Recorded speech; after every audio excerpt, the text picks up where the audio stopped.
Hi, Sean. Pam here. I'm just going to go through your course, give you a few tips and maybe some thoughts that I have. And I'm starting on your homepage. I always think I told you before, I love your banner. Yellow is a great color to get students' attention. You have great information here about you and how to get a hold of you. And I'm not sure what your Powtoons animations, 5 facts about writing, why that's on this page instead of your Start Here. And I think maybe I've mentioned this before, that you need to have a Start Here module to allow students to really understand how to get started. They're not going to be familiar with Canvas and how to go to modules. So just be sure to put a Start Here module or link on your homepage. So I'm going to go to your modules.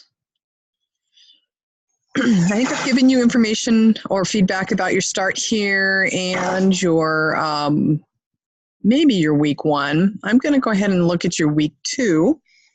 And I see that you have a lot of stuff going on, which is good. You've got pages, you've got discussion boards.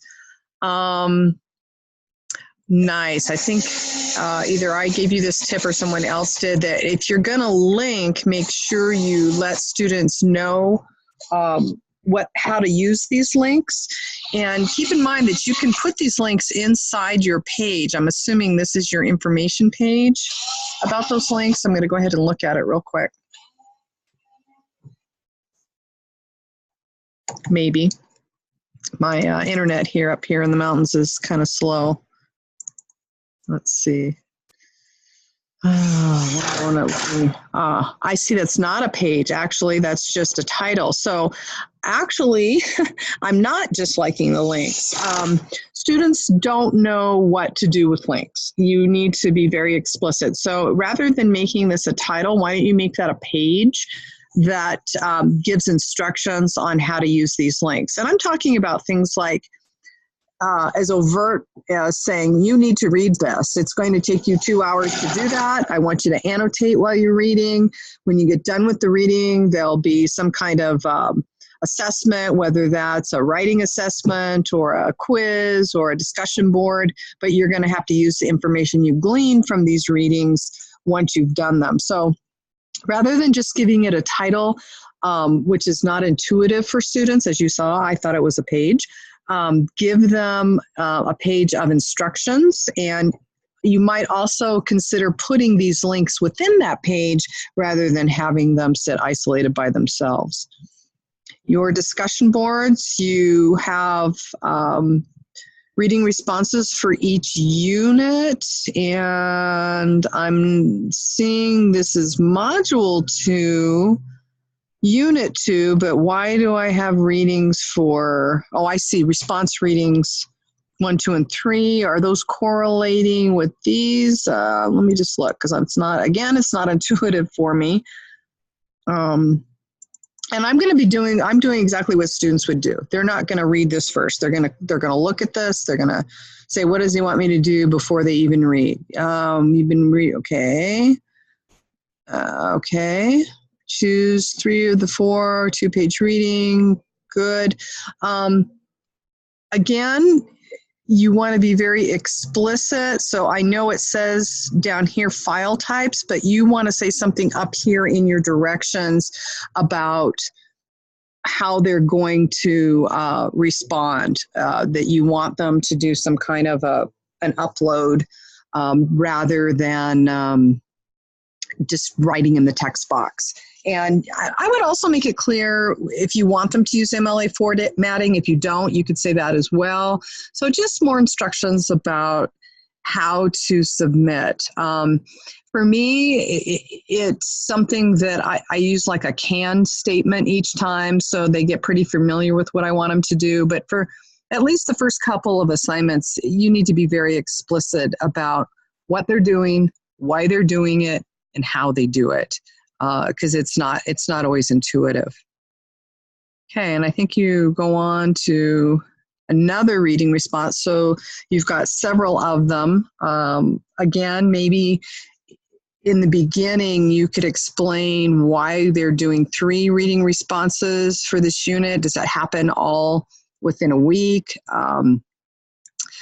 it's not real clear to me why they are doing that. Then they have another discussion board, which is good, and you tell them brainstorm, respond. Okay, so you tell them how to do that, which is good. Then they've got an essay. You have two options for completing the revision requirements for the essay. Okay, submit the draft. Okay, you got the SMART link. That's good. Excellent. It's got all your links there. Okay, I love that. I might steal that. Your directions are very good about the SMART thinking. Objective guidelines. This is submit page 4. I'm going to go back to the modules. I'm kind of lost. I'm not sure what I'm doing as a student.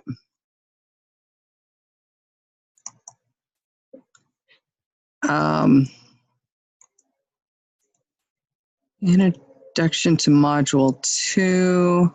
Actually, what was I reading? Yeah. Module 2 is week 2. Reading, unit discussions, major essay. So I'm looking for your bookends to tell me what I'm supposed to do and did I actually do it. So here's the first part of the bookend. It gives me what to do, dates, but I don't see how it's connected to objectives or that kind of thing. And then you're going to want something like this at the end that says, hey, congratulations, you've completed X, Y, and Z assignments. And that just reminds them that they were supposed to do that. So it looks like for this week, they've got 3 discussions. And you know what? I apologize, Sean. I remember now you're doing, I was thinking, oh my God, this is a lot of work for 1 week, but I forgot you're doing the 6-week condensed class. So that's why there's 3 discussion boards. That makes so much more sense to me now. Okay, got all that. So my suggestions are, number 1, make sure that you give explicit directions somewhere about what they're doing, why they're doing it, and how they're going to interact with it. And then secondly, make sure that you have some kind of a bookend to this introduction module that kind of lets them know they've completed the week and here's what they should have completed. If you'd like, we can chat more about this during my Zoom office hour on Thursday, or if you'd like to set up another Zoom, we could do that. I think you're well on your way to getting having a great course here. I don't see a whole lot of issues. I think you've got both formative and summative assessments. I think I saw those as they're coming with your essays and your discussion boards. Also think about, and maybe you have them coming in other modules, more non-traditional assignments besides discussion boards, maybe some Flipgrids or VoiceThread, or having them do different things within their discussion boards where they actually have to go out and search material or maybe view some YouTube videos and respond to that or that kind of thing. So beyond mere traditional discussion boards. All right, Sean, that's about it. I hope that helped. Thanks.